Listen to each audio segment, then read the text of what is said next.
Welcome back, everybody, to our final segment for today's Cityline.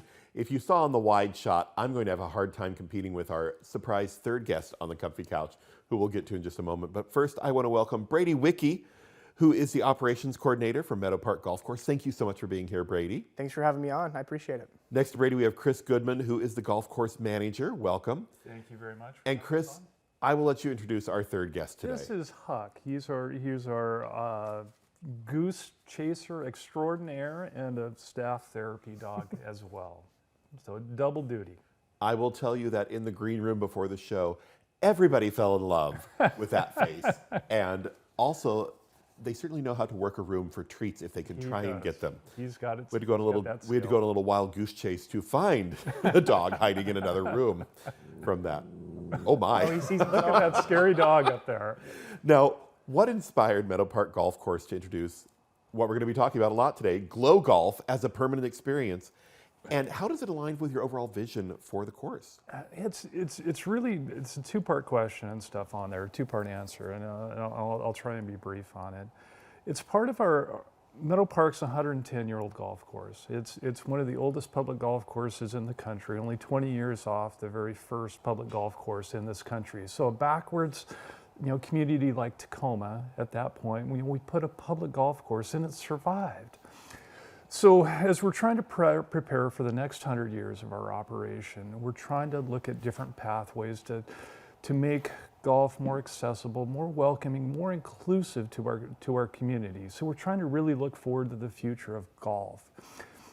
So Glow Golf, it kind of fits into our future of golf, so that we're trying to take a fresh look at what golf can be for our community.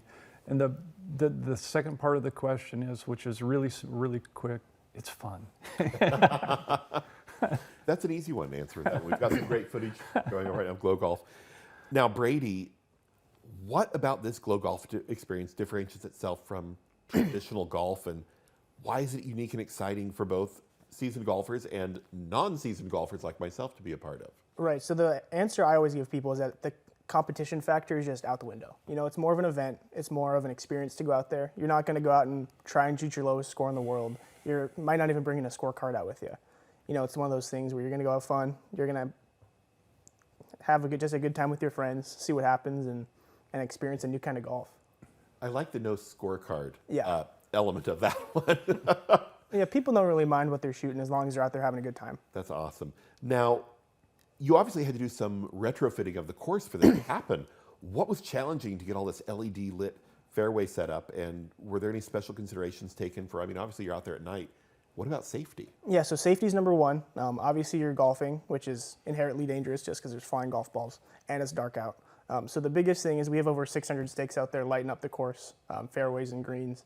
As you see in the video, there's people out there, and we give them glow necklaces and bracelets just for visibility, so groups behind you can see you, so they don't hit into you.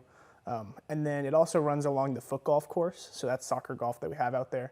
And just to keep those bigger holes covered, we have big plastic casings for them, so people can't step into big holes out there. Wow, it's an amazing feat to see that set up on a golf course Yeah, like that. it's a good time. Chris, I think we probably should walk over. Absolutely. Amazingly enough, there's a small putting green set up here today, so I'm going to get up and we're going to head on over, and we're going to learn a little bit more about Glow Golf and the fun things that go along with that. Well, Chris, one of the first things that, like Brady said, is that we do want safety first. Okay. So we are playing out at night, so we do want to make sure that you have a necklace on so that you're visible for your safety. So I'm going to let you do that. Necklace attached. I'm now glowing. And we are going to let you putt. Okay. So you can kind of have the feeling. And again, this is more about fun. So enjoy. And although the camera that's back there behind the thing, if you break it, that's coming out of your salary. Great. That'll make it very easy. No pressure. Paid for already because there is no salary. Okay. All right. Okay. Let's take a real quick putt here and see what happens. Oh, you got it. That was not planned. That was not planned. We'll try one more. Let's take a little test here and see what happens. Oh, well done, Chris. That was almost. good. Almost. on Well that one. done. Well done. So, How do you foresee Glow Golf attracting new demographics? Obviously, I just had fun hitting a ball into a camera, so it makes me want to go out there even more and be like, let's try this even more. But also younger audiences and the people who may not play golf. so what we're seeing, this is kind of part of this new wave of golf, this golf entertainment golfer, which is a little bit younger, a little bit more diverse, a little more fun and engaging, less scorecard-ish version of golf in there. So we're really trying to keep what's good about the game, but just trying to reinvent it and reimagine it a little bit for the future. So this is part of the future of the golf, and this is, if we want to have a more inclusive and more welcoming game, these are the types of activities that we need to do to secure the future of golf for our community. Right. Now I'm going to ask you to set us up again, and I want you to show me Okay, how absolutely. you really putt, because obviously I'm not doing well with this. All right, here we go. There we go. Brady, you can be our armchair adjudicator. Okay.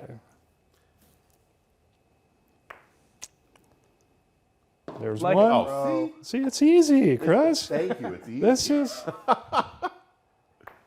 If you get all of them, I'm just going to. Oh, there's two. Let's see. Under pressure. Third one is the hardest. Oh. That's half 2 out of 3. Okay, I'll try one more. I'll try Okay. one more little batch of that and see All right. how big of a disaster this turns into this time with that. I'll answer that There for a you go. second. Okay. Excellent. Okay. So Well done. You got it in. You got it in. So that was a start. So we do have instruction too at the golf course too. So there is that component as well. That'd be helpful. What kind of feedback have you received so far about the early stages of Glow Golf in our community? Has it helped shape the experiences of people going there? Have you made any modifications because of people saying, that was cool, or this was so great, do more of it? Yes, I think kind of the biggest things that we're learning as we're experimenting with different types of activities out at the golf course is that we're learning how to be a little less traditional and a little more accepting and a little more welcoming out there for our community. And it's golf is fun. Golf can be fun, and sometimes as experienced older golfers, we take the fun out of it at times, you know. So it's just it's a refresh for all of us out there. What are you using to make the golf balls glow? I'm looking at these, I'm like seeing this whole bucket we have over here of glowing golf balls. What makes these golf balls special? So these are really neat, and I left my phone in the thing. They're light activated, so you turn them on and off with a flashlight, and there's a little sensor in here, and they turn off. So they're good for about 30 hours, and they're Let's go to the putt cam, and I'll show you that little sensor on there real quick. Yeah. There's this little sensor that you shine a light at, and it makes it turn on. That's crazy. How long do they stay glowing? So they're good for about 30 hours. 30 hours. So they're reusable. That's part of your Glow Golf package, but you do get to choose your color, and you got to bring one of these home What do we the got? next We got time. purplish, reddish, greenish, And white. and white. That's pretty amazing and fun. This is, golfers usually think of everybody having to strap on their cleats or their spikes or whatever. See, that's how good of a golfer I am. Is it more casual? Is it more fun? Is it more relaxed? It is. It's totally relaxed. You're not really visible when you're out there. It's you have your glow light necklace on, but it's really a fun and welcoming experience on there. And then the other things that we have going on at the same time, we do have a free lighted, putt golf course, so that you can come out there. We've got a lit driving range that's accessible to the public, and then we also have 6 stalls of golf entertainment type setup, so like a Top Golf version there. So there's games. You can play Angry Birds while you're out there as well. That's funny. So there's all different ways to try and experience the game and just have fun and make sure that you understand that the golf course is a fun place to hang out at. Is there, is this a date night activity? Is this a bring the kids, bring grandpa and grandma along with you? What kind of an activity is this for everybody? Brady? All of the above. You can have up to 4 people going. You can play by yourself. You can play as 2, 3, or 4. We've had people that come out as a date night, and then you see them next week, and then you see them next week. So it turns into reoccurring things. We have families that will come out, and the parents and the kids will come out and play, or just the kids will play and all the parents will watch. So it's for anyone and everyone. As you look at this installation into the course, is this the start of more new things, more fun things? It is. We're in the process right now of reimagining from a capital perspective what the future of a 110-year-old golf course is going to be. So this is just the forefront of that. It's a kind of a sneak peek into the future of Meadow Park and how it's going to serve our community for the next 100 years. What would you say was the driving force behind this change? Well, I think that the driving change was trying to fill a community mission, and really trying to take a different look at what a public community golf course is. We've always been a little bit different at Meadow Park. With Brady kind of mentioned, we were the first adopter of foot golf. We play hickory golf. We do all kinds of dumb things. It's like because we want to have that warm, welcoming, inclusive feeling. Can you tell me a little bit more about Pathway to Golf and what that is and what it means? So the Pathway to Golf is kind of the ideas behind trying to make golf more inclusive. So there's various components of it. There's a youth pathway to golf that's out there, where we have our bus that we're bringing kids in from the Tacoma School District after school for 120 days out of the year. There's an adult pathway to golf, similar to the Glow Golf, where we're trying to make it more inclusive and welcoming to our community.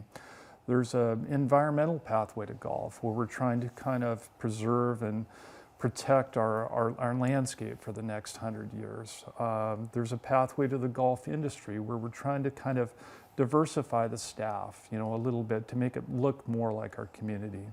There's another pathway to golf that we're playing with on Awareness Week. So, golf is the #1 philanthropic activity in the country, but it's done at a golf course level as being pretty passive, and that's, I guess maybe that's a different thing about Meadow Park, is that we're trying to be active. We're not perfect. We're not 100% there yet. We're trying to learn. We're trying to grow. We're trying to evolve. But if we can be a little more active in our community, maybe there's some great things that we can do for our community by working together. Great. Brady, how did you become involved with golf? With golf, I've been around it my whole life. I did junior golf when I was a little kid in elementary school, and then I kind of worked my way up. I played in high school, and then coming out of college, and I've been working at the course for almost 6 years now. Wow. Full time for about 1.5 years. So I've been around it for a good chunk of my life. That's amazing. What keeps you going back to the course and golfing? Well, my two big sports growing up were golf and baseball. But once you're done with high school sports, you got to realize it's kind of hard to go play baseball by yourself at 3 p.m. on a Monday. So golf is one of those sports that's accessible to anyone. Even if you're by yourself, you can go practice or play, or you can bring out a big group of your friends and have fun. So it's just one of those more approachable sports. That's wonderful. How did you get involved in golf, Chris? My journey was a little different. So I grew up playing around my little neighborhood with other kids. My dad didn't play golf. I played golf with him once. Unfortunately, I beat him, so then he never played with me again. Then I was looking forward to playing in high school. They canceled the golf team when my freshman year, so for a budget cut. So I've just kind of grown up playing, with friends, and it's always been more about the friendship than actually the competing. Wow. So, how do people find Meadow Park Golf Course? Where are you? How do they find out about all the socials and all those fun things going along with it as well? Well, so our website's just meadowparkgolf.com. All of our socials are Meadow Park GC. To book tee times or any of that is through our website. It'll walk you through Glow Golf nights and all that, and kind of explain what you get with your reservation. Feel free to go give our Instagram and Facebook a follow, because all of the information for future dates will be on there as well. And for people who may not know where you're located in our community, where are you exactly?